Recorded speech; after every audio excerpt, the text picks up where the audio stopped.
Hello everyone, welcome back to Be the Whole You. My name is Gulveg and I'm really excited to talk about this full moon in Virgo, March 7th, 2023.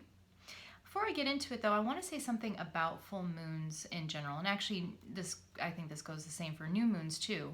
So typically speaking, new moons and full moons, they're looked at as like affecting about 3 days around that event. So full moons would be, 3 days around that event.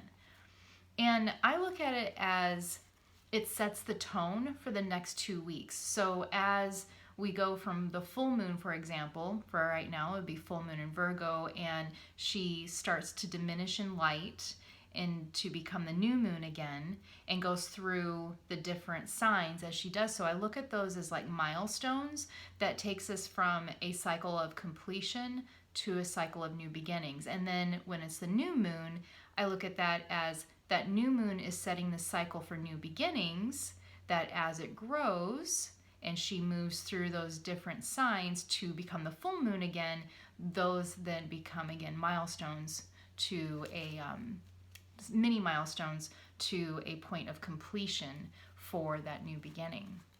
So just a little bit, just to keep it in your mind that the way that I look at this is it isn't just for a 3-day thing. I look at this reading and these readings to be significant for like 2 weeks. So with that being said, what's really cool about this moon in Virgo is that it is mirroring our left and our right brain. So our intuitive and our analytical side. So the analytical side of the left brain is about logic, analysis, and that would be Virgo.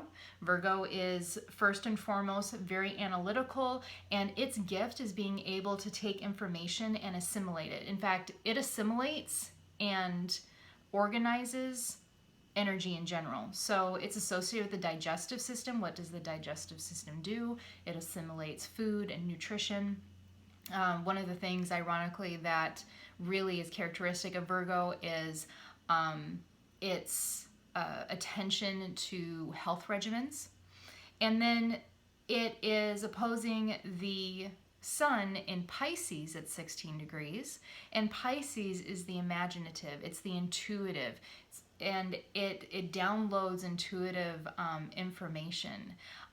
So here we have an alignment that is perfect for downloading intuitive information, and then Virgo energy comes in and can analyze the information, or at least take the intuitive downloads and be able to use that as a direction on where to seek out the answer or to research. So, and that's really how we are made to be.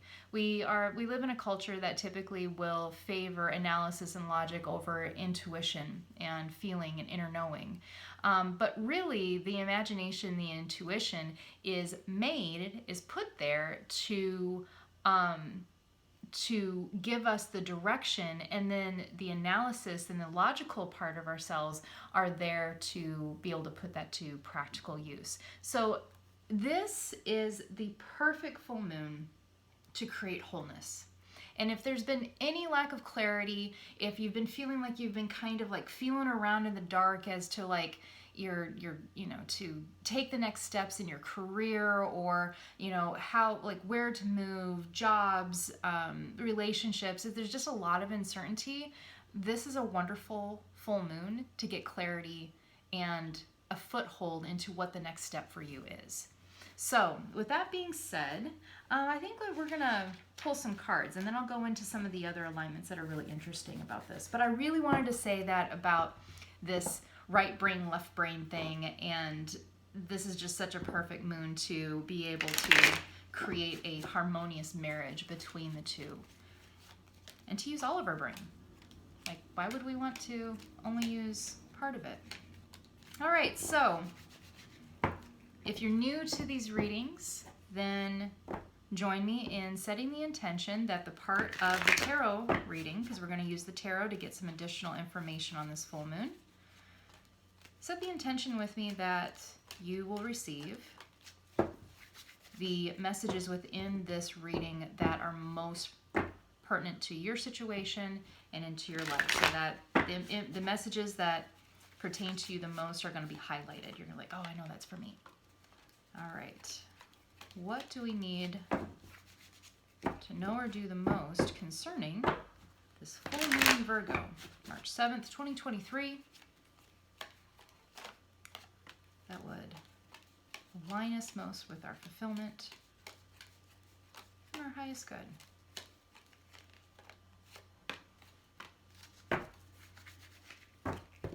And one more shuffle.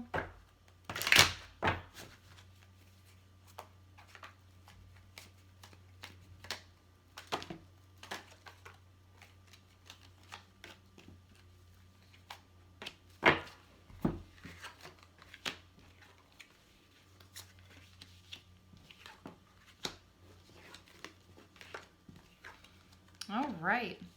Woohoo! Okay, so right off the bat, the clarity that might be coming from these like intuitive downloads that we're getting from the Pisces part, where the sun is in Pisces. The sun, by the way, is our identity. So there's a very good chance that some of the clarity might come in the terms of things that we need to shift, change, transform, restore. You get the idea, around aspects of our life that our identity might be defined by. And I say that because we have the Death card reversed. It's the very first card that comes up around this. And the Death card comes up, by the way, people get freaked out when they see that card a lot of times, but it doesn't, it usually, like 99% of the time, does not mean a physical death. It is a card that comes up when something in our life is being asked to let go. And in this particular case, because we have the Six of Cups, which is joy, and we have the Six of Swords reverse that came up with this card, actually, this is like a failure to launch. So literally these folks are in a boat. It's a mom and her child. And when it's reversed, these folks aren't pushing offshore. And this stuckness is a resistance of letting something go that's time for it to go, which is making us work harder than we have to. So the invitation with this full moon is let go. Let go, which is kind of hard with Virgo, because Virgo can be very nitpicky, let go of the shoulds, which is where the identity piece comes in. When we're shoulding ourselves, like I love this saying, don't should on yourself or anyone else, it's not polite. But when you're shoulding on yourself, it is essentially a self-judgment. So, for example, our identities can be intertwined with things like our job, our appearance, our health, our family, our friends, our money situation, what the car that we drive, all of these things. Usually they're external things that define us or that we think define us. And some of those things need to be up-leveled. And if we let go, you can't receive if your hands are full. And that's what the Ace of Pentacles is saying. If you let go, you will be able to receive all of the blessings that are just waiting there.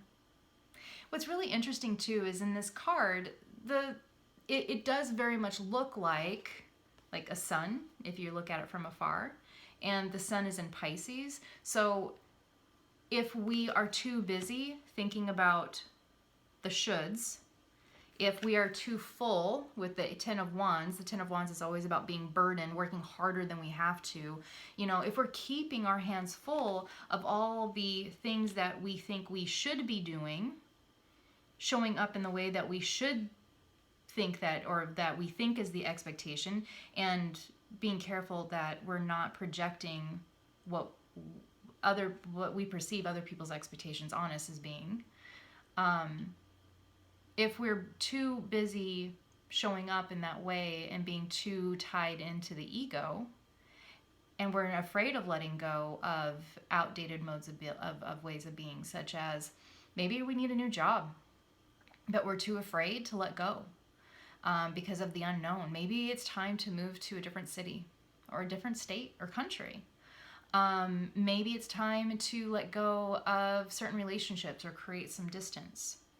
Maybe it's time to let go of how we think we should feel, or maybe it's time to up level how we treat our physical body. All of these things are letting go of an old way of being, because there is a clarity, almost like an aha moment of things could be better.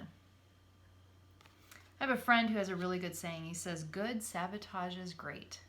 So this is not the time to settle for good enough. Sometimes there is. Sometimes good enough is like a wait station. We're just waiting around for a little bit until it's time to move. But now is not that time, because the Judgment card comes up. There will be, the Judgment card is about hearing a call, a divine call. Your intuition will literally be screaming at you. And it's going to be asking you to take a new perspective. And I'm going to pull some cards here and on what that new perspective is. And the World card is about completion. The World card is the very last card in the deck. So when this comes up, it is grand completion. It's almost like we are saying goodbye to what was. And what I'm feeling to what was is almost like this familiar sense of discomfort. Sometimes we can be so familiar with a specific type of discomfort, lack of fulfillment with our job, our health not being supported the way that it could be, the lack of fulfillment in our relationship, always like a disharmonious relationship with our money and how we manage our finances, the way that we see ourselves, or the way that we communicate or show up, or lack thereof. All of those things can be discomfort that we're so familiar with that we don't even notice anymore. It's almost like the frog that is in the water and doesn't even notice when the water is slowly being turned up to boil. And he doesn't know he's boiling because he's used to he just becomes used to it over time. That is what I'm seeing here, is that let go of the familiar discomfort, because there's something so much better in store for you. But we have to be brave enough to let go so that our hands are empty to receive the potential blessings. Let's get some more information on the Hanged Man. What is the new perspective that the Hanged Man is offering us?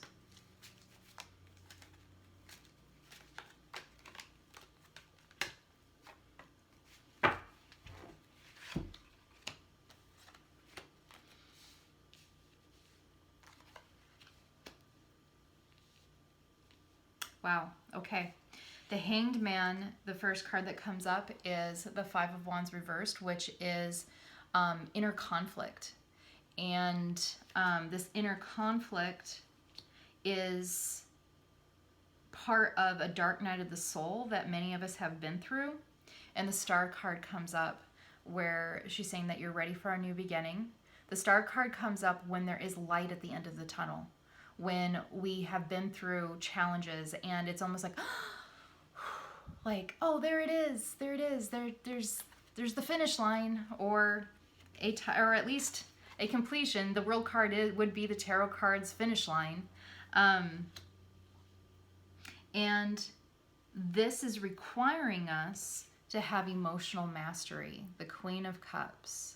So it's requiring us to go inside, Hermit card, and to first, with Virgo, the full moon being Virgo, is evaluate what emotions are literal responses to your present day situation, and what emotions are potentially just our responses and coping mechanisms, maybe from past wounds and traumas.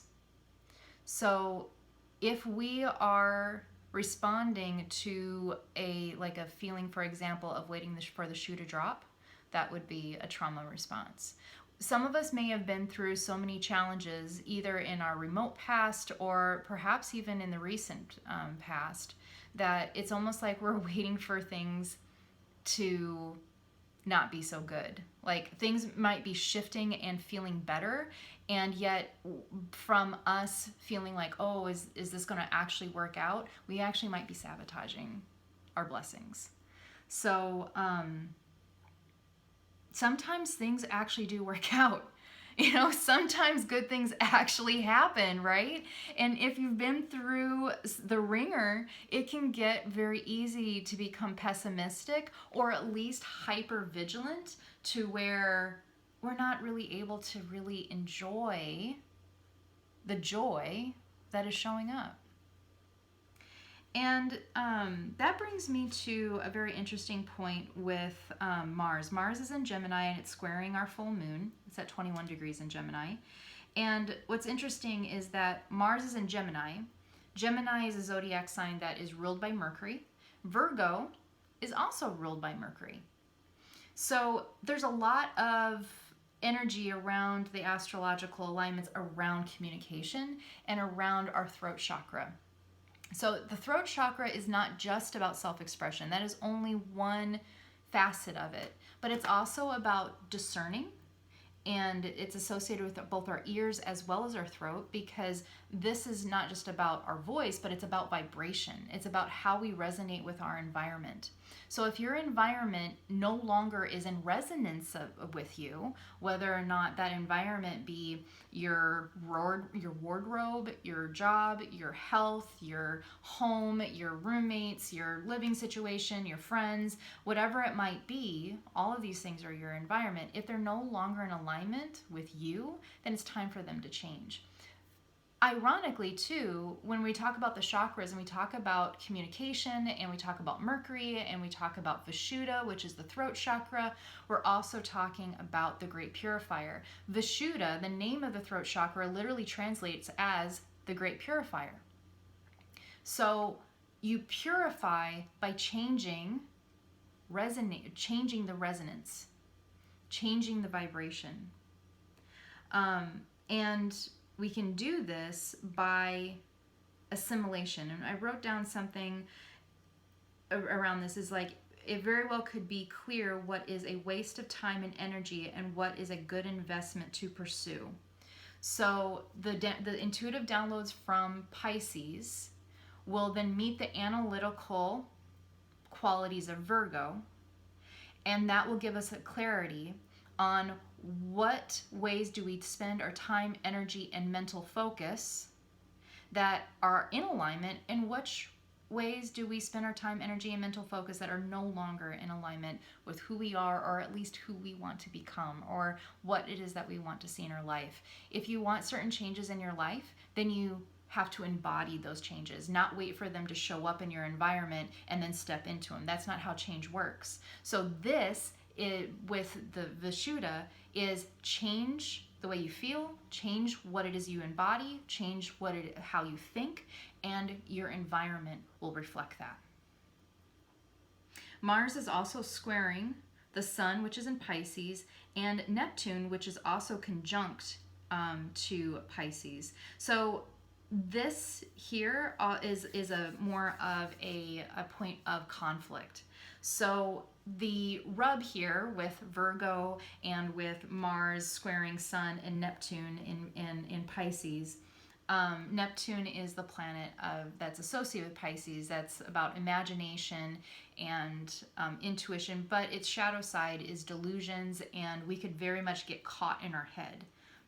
And Virgo, its shadow is being overly judgmental, overly analytical, and analysis paralysis.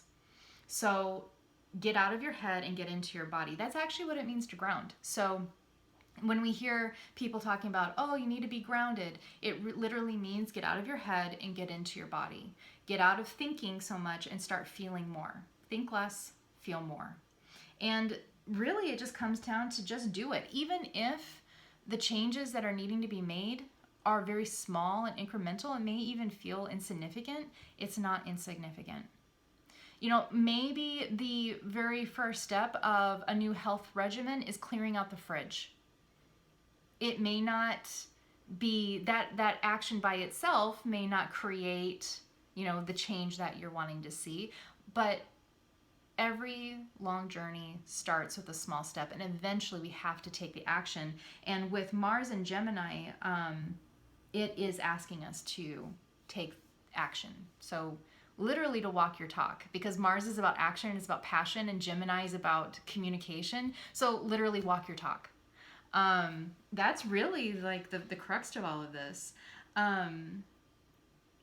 Yeah, there is a grand cross with this, so that's a big point of friction as well. With the North Node in Taurus, the rising in Leo, South Node in Scorpio, and the descendant in Aquarius. So something that might create the analysis paralysis, and I think this goes into the part that that came up in the cards around like an up-leveling, a ego makeover, if you will, a persona makeover, is don't get too distracted by the outside concerns. Instead, working from the inside out, which is the Hermit card. Working from the inside out.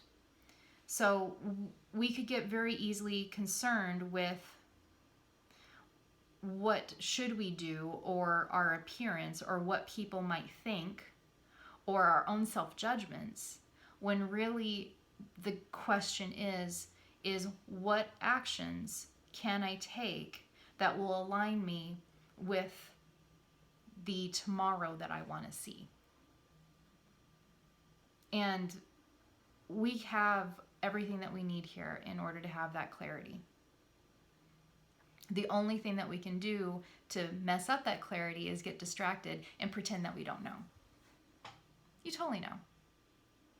If you can visualize where it is that you want to go, then just act accordingly. At like, okay, well, who would I be in that future? Who would I be with all of that money and, with that particular wardrobe? Or who would I be with those kind of relationships or those kind of connections? Who would I be with that kind of career? How would I feel with that?